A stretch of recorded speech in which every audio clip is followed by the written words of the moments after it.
Stay tuned, everybody, because it's time for the Playin on Music Row podcast with your host, Fran. Heard each week on this station. And now, here's Fran. Well, welcome everyone. We're really happy today to have some very interesting individual here named, and he's actually songwriter and an artist named Wally Bartfay. And we're happy to have him playing on Music Row with us today. Thank you for taking the time to speak with us today, Wally. Oh, thank you for having me, Fran. Much appreciated. Oh yeah, you're quite welcome. Oh well, I just want to get off and ask you a couple questions. Like, when did you first show an interest in music? Oh, when I was really young, I wanted to play I used to watch a lot of these shows on television. And when I was a wee lad, we only had a black and white TV. We didn't, we weren't that well off, so to speak, growing up in a place called Chattagee, Quebec. And I used to watch some of these sort of big band shows, and Tina Turner would come on, and the Rolling Stones, and I would be in the basement as a child playing air guitar at the time, and I couldn't afford a guitar until I was about 14, and I did odd jobs to purchase my first guitar. I worked in my uncle's garage. Pumping gas and putting air in tires and changing oil and cutting lawns and everything else I could do. And then I got my first guitar, which was actually in a secondhand store. I saved up for it and win about $50 Canadian for at that time. It was just an old country western guitar, and bought some new strings for it. And I started to play when I was 14. But I wanted to play much earlier before that. I did play other instruments. I played the accordion and some keyboards and what have you. But I really wanted to play the guitar, but I couldn't afford to buy one until I was 14. Ironically, I understand that because actually that's very similar to myself. I had to do the same thing. Is that right? Yeah. Yes. In fact, I was working and my grandmother would take my money and say, "You give me more money," and she put it away. And she showed me on birthday all this money I had, and that's why I bought my guitar. Yeah. So that was I understand that. But okay, so you wanted to play guitar. When you were learning, did you have lessons? Or you self-taught?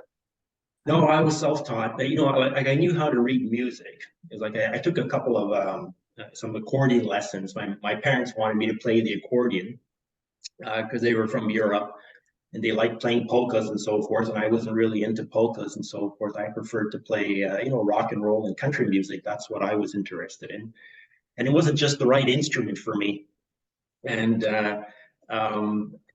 so to learn guitar, I could read music, but I actually just picked it up and went to the library, got a couple books, and said, how do I do a G chord? How do you do an E or an E minor? And just figured it out on my own, slowly but surely. And that's the way I did it. Yeah, determination. I just wanted to play. I just had to play. It was in my heart, my guts. I wanted to do that, and so I just learned on my own. Well, that's great. So you didn't have anyone that was playing guitar and then, ask them questions. You had to just study the book. I had to study the book. Yeah, a little bit later on, some friends, we would get together and we would play music, and some of them played guitar, and so we would make some noise in our basement, and we would put on, little shows and for the scouts.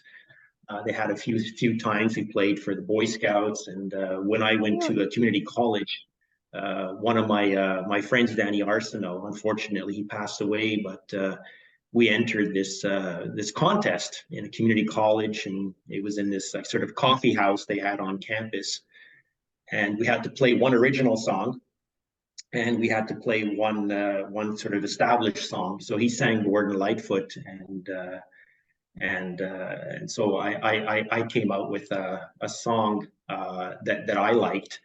I can't remember what song that was. I think it was a song I called Whiskey Rum Girl at the time. It was just a little fun thing. But we ended up coming in second place, and I was really happy about that.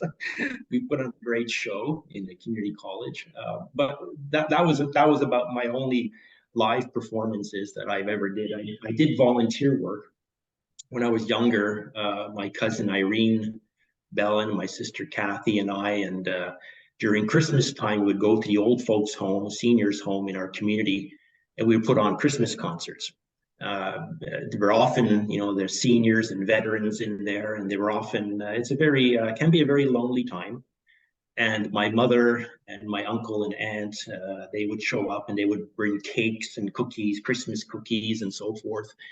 And we would put on roughly an hour concert for them, sing songs with them, and you can see their faces lighting up. And that really touched me. That just volunteering and see these individuals, light up and start singing along. A lot of them were disengaged. A lot of them had dementia and so forth. And when they hear music, they start to light up and so forth. And then later on, I had the opportunity of doing some work with patients here in Ontario Shores Centre for Mental Health Sciences. It's in Whitby, Ontario. And we did some research actually looking at music therapy, music interventions. And the results were just amazing. You see a lot of these patients with different forms of dementia, Alzheimer's, frontotemporal lobe dementia, Parkinson's related dementia. There's about 100 different dementias out there, and totally disengaged, and their heads down, and they're in, their short-term memories no longer available, only some long-term memory. And then you put on headphones and you ask their loved ones what type of music you do. So you create a playlist for them that was customized, and we're playing music for them for 30 minutes several times a week. And when you put on the music, they just light up. They just come alive again. And you can see them, the joy, and they start singing, they start clapping and tapping their feet. And to me, that's really moving. It's really, music touches us on many levels. Music is medicine. It's non-pharmacological. It has no side effects. It's beautiful to administer. It stimulates the mind. If we do a CAT scan of patients, with dementia and Alzheimer's disease, their brain is very inactive. And then when you play music and you do that scan, you can just see their brain just lights up. All parts of their brain, their cerebellum and their cerebrum, and all parts just light up, and their faces light up. And to me, that's magical. So it's really medicine. Music is really medicine for one's heart, one's soul, and one's mind as well, I would argue. Yeah. Yeah, well, that's wonderful that you do that. I know that actually it's worth more than money when you get something like that, a response like that. Yeah, and Eric Church, he has, we all know the song Springsteen by Eric Church, and that comes to mind. How he says, funny how a melody sounds like a memory to a soundtrack on a July Saturday night, and that's what it is, for a lot of individuals with dementia. When they hear a certain song, or we hear a certain song, we often associate it with a certain event in our lives, special time, and it brings back really great memories. And that's what music can do. It can tap into those great memories, and they can relive them again, even though they have, severe organic brain disorder such as dementia. Yep. It can be really touching. Yeah. No, I understand that totally. Now we hear you were awarded a nickname, Rock and Prop. That's right. Can you tell us about they that? call me that. Yeah, it kind of stuck with me because I lots of times before I begin a lecture, and I would start, I wanted to create a certain vibe in class. So I would play some of my own music, and the students really liked it. So they kind of came up with, he's the rock and prof. Who should I take as a prof? Well, there's this guy called Wally Bartfay, AKA the rock and prof.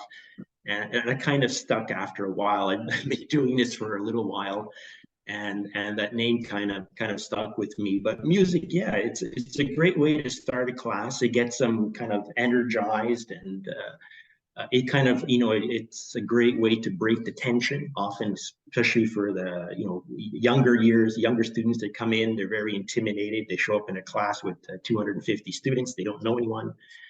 So music's a great way to break break the ice, so to speak, and they feel more at ease, and people start asking questions and being much more engaged.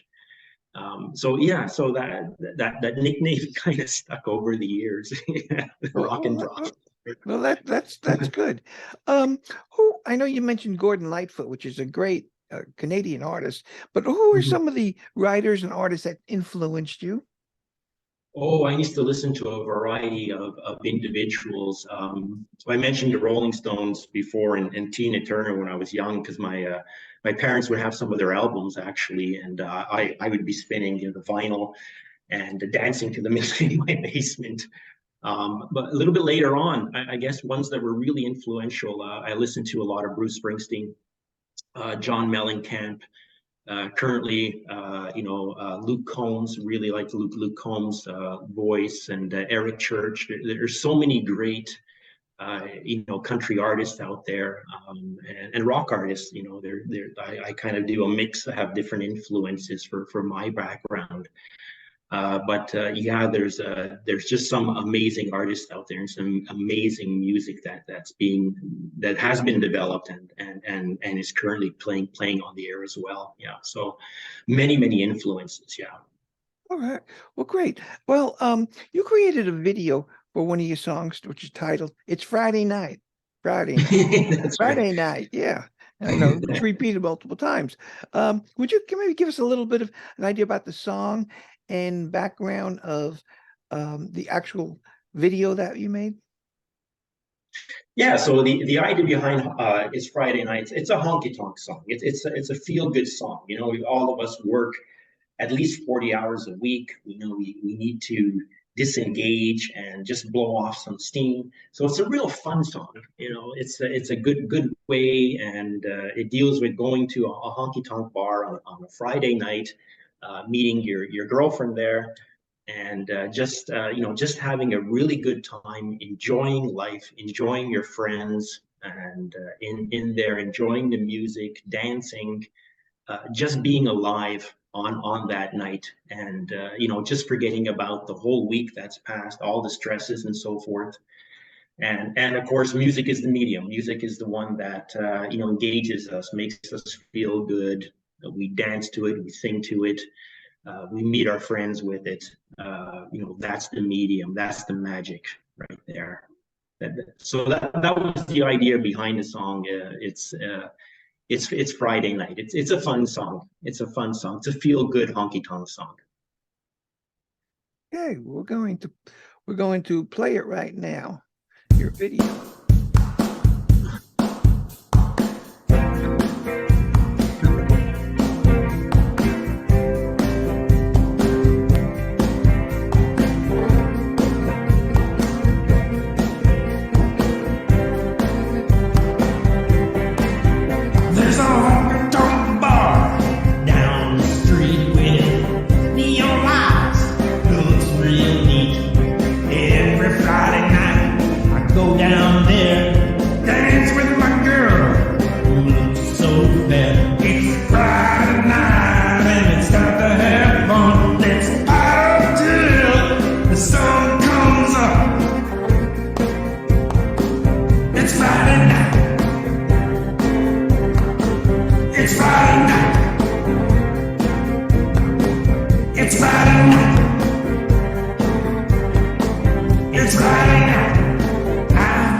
Till the sun comes up, it's Friday night.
my girl all night. Kissing sweet lips because the taste so fine. It's Friday night in a honky-tonk bar. Let's party till the sun comes up. It's Friday night. It's Friday night. It's Friday night. It's Friday night. There's a honky-tonk bar down the street with neon lights. Looks real neat. Every Friday night I go down there, dance with my girl who looks so fair. It's Friday night and it's time to have fun. Let's party till the sun comes up. It's Friday night. It's Friday night. It's Friday night. It's Friday night. It's Friday night. It's Friday night.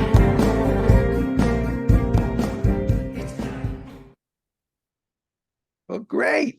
There you go. It's Friday Night by Wally Bartfay. Yeah, very good. Do you have anyone trying to help you like with your career, doing promotion or anything like that?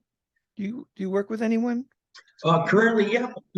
Well, I've connected with a gentleman called Stephen Wrench and Wayne Killis at Music and Film out in Nashville. I've been contemplating whether to take my music to the next level when I retire. I'm hoping to retire actually next summer in 2024.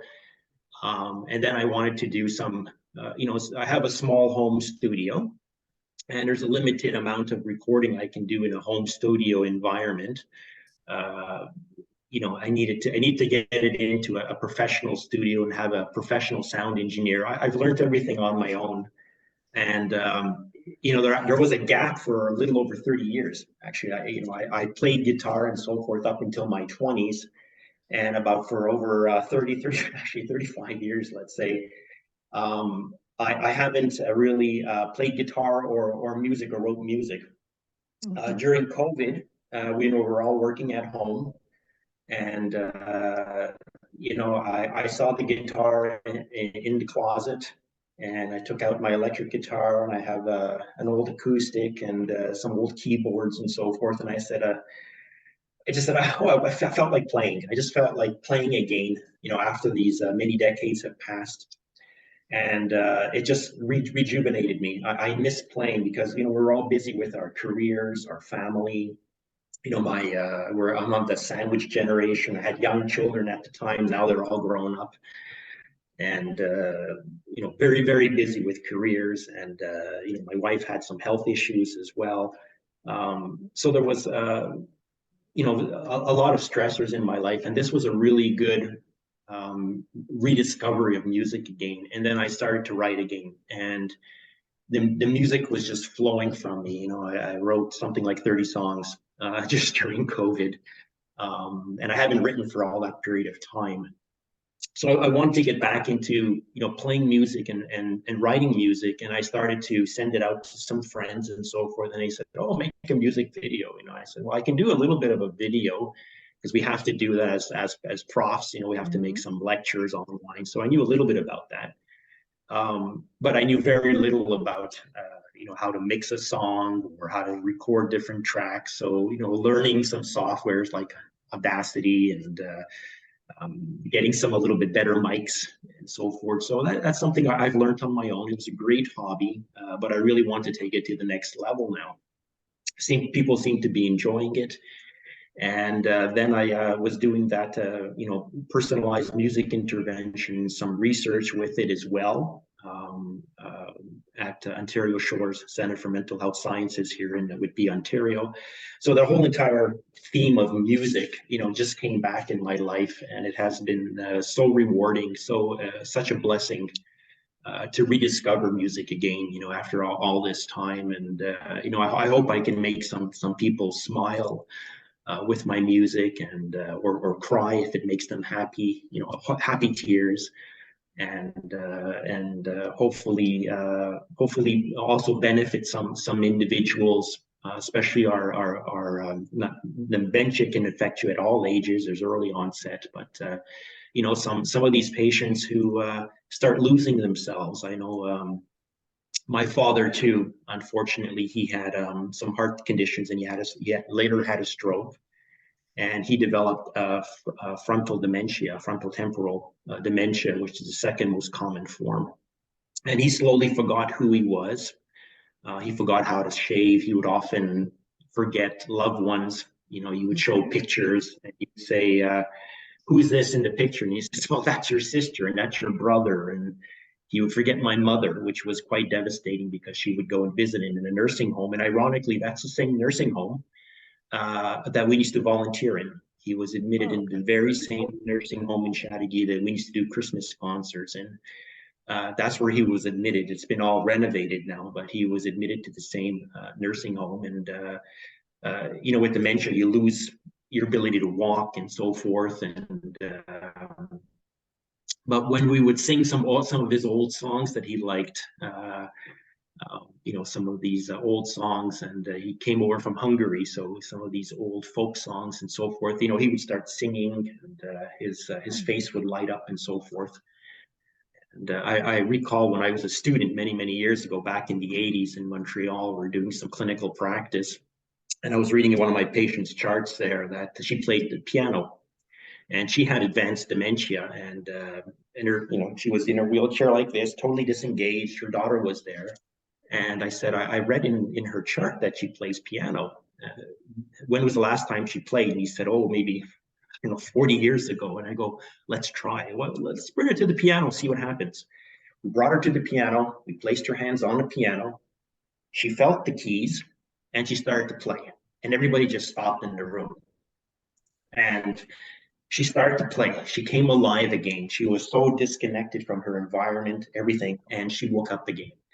And she played for over an hour, but then she had to stop because it was lunchtime for patients. But again, that coming back, that music, we don't forget it. That's one of the last memories to disappear in our mind. And you can just see her face.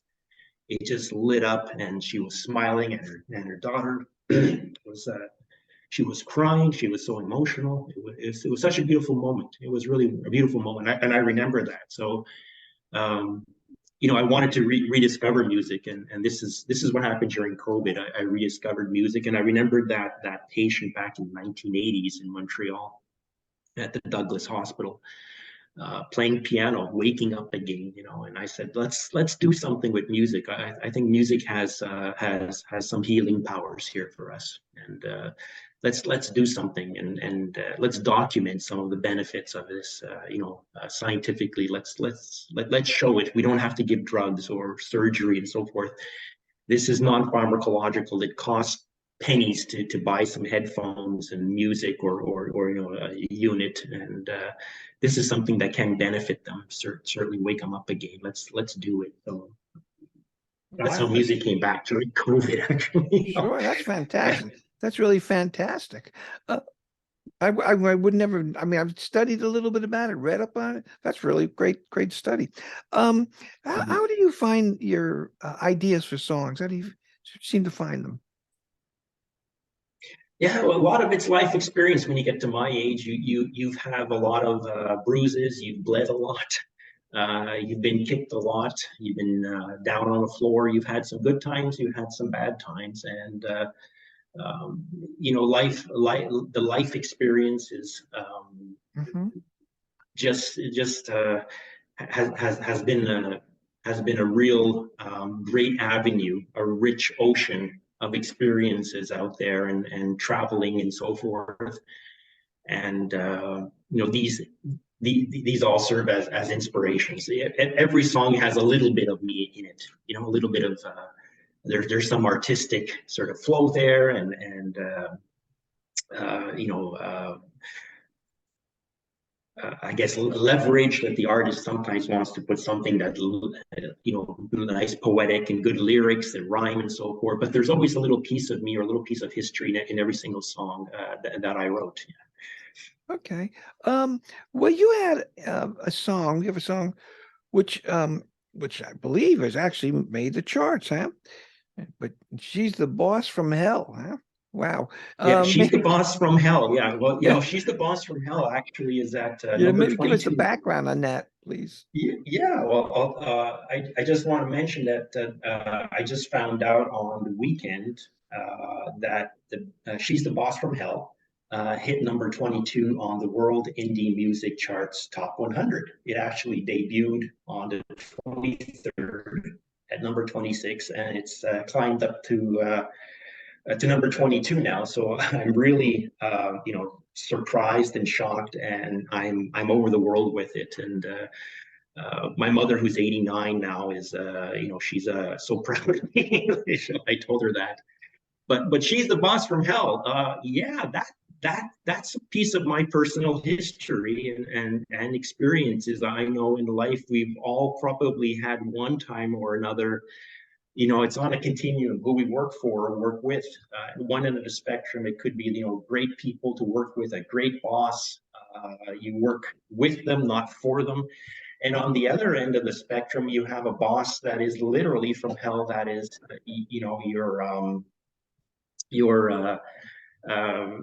dread going into work and so forth, but you have to pay the bills, you have to pay the mortgage, you have little kids to feed. You're kind of stuck in that job until you find another one or until that individual actually leaves. So in my case, I was lucky because she actually left where I was working.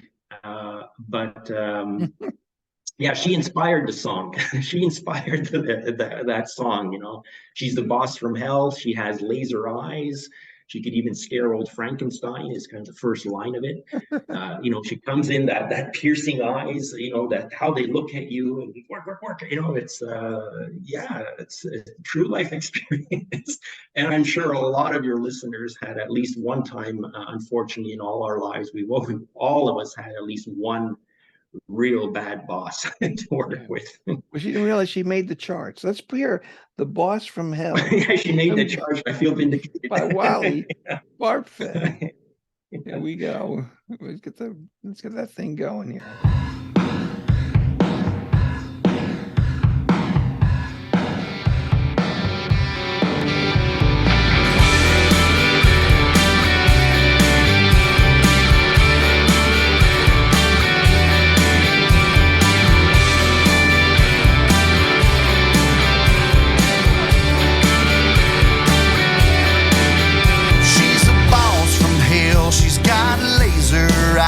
She could even scare old Frankenstein. Well, this country boy works all day and night. Sometimes I just wanna die. Oh, help me to get away. But I need the money, so I have to stay. Oh, tell me what I'm supposed to do when the boss from hell comes for you. She's the boss from hell, she's so mean, has a black heart that makes you scream. She's the boss from hell, always thinks she's right. She's a fire-breathing dragon who makes you work all night. Oh, tell me what I'm supposed to do when the boss from hell comes for you.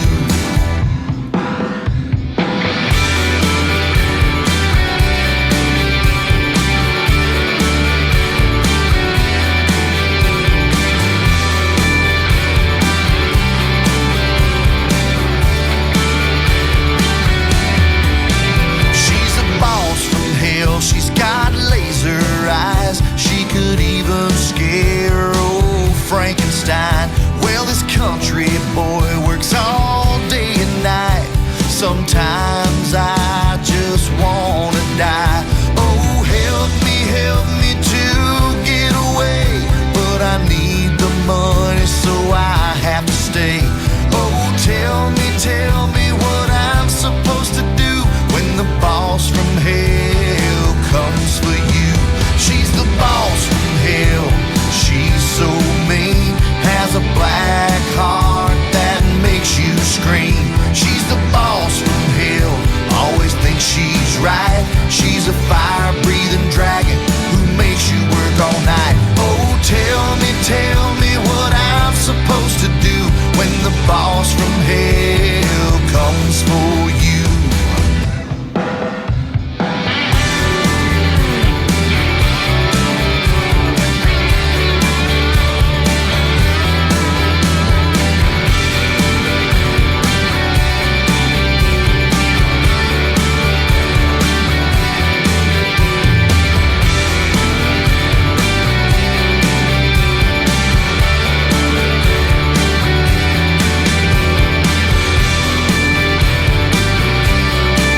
Well, great.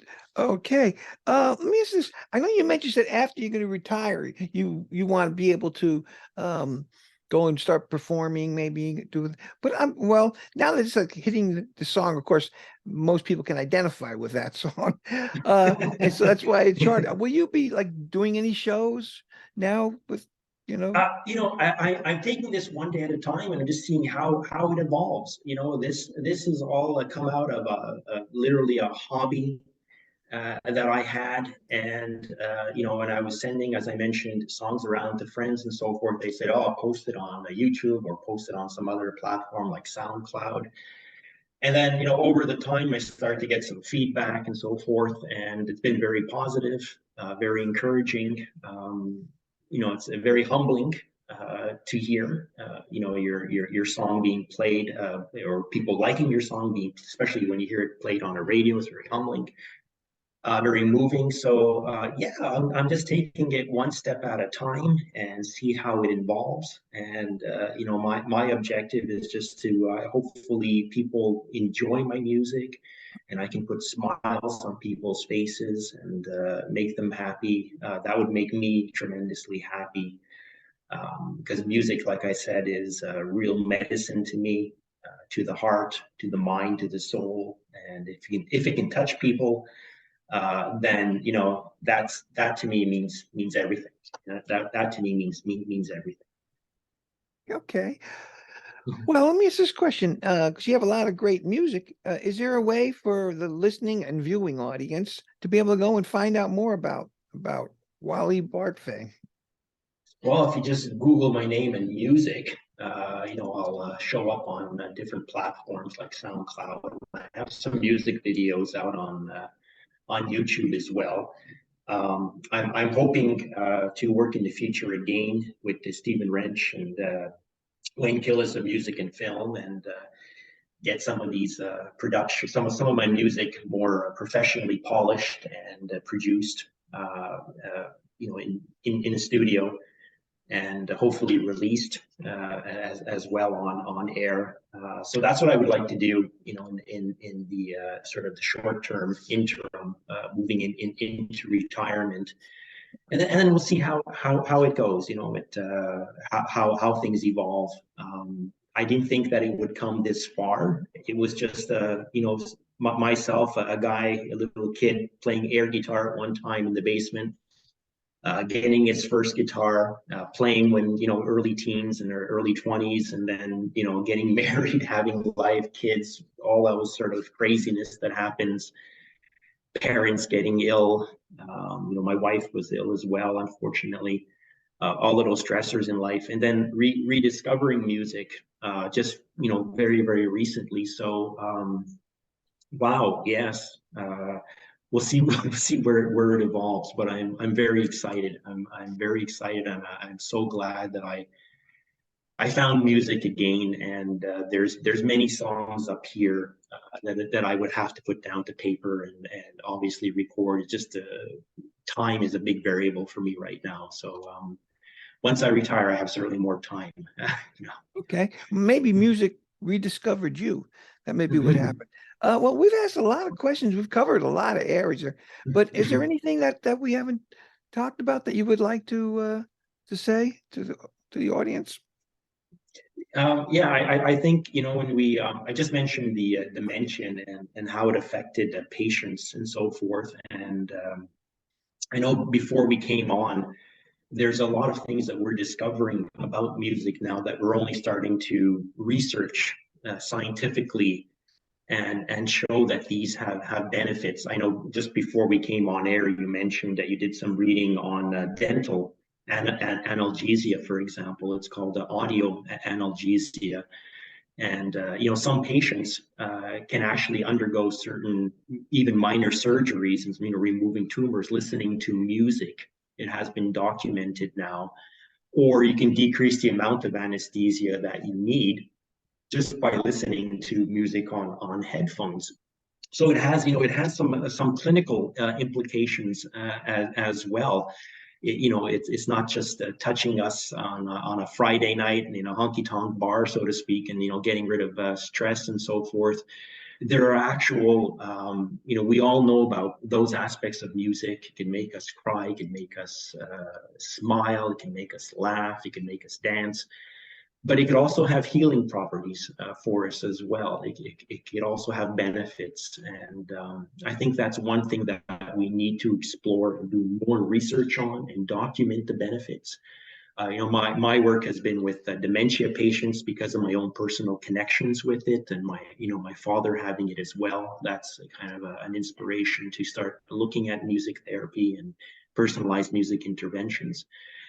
But there are many other unknown and exciting areas that we could and should be researching on the benefits of music. And remember, music is non-invasive. It has no side effects. It is it's a very cost-effective interventions. It's easy to administer. Set of headphones and an iPad or something. It's very easy to administer clinically. And the benefits are just huge for patients, such as patients with Alzheimer's disease and dementia. So that's something I would like to see more of in the future and be involved with if I can. Yeah. Okay. Well, I want to thank you, Wally Bartfay, for spending the time today and on Music Row Live. Thank you so very much.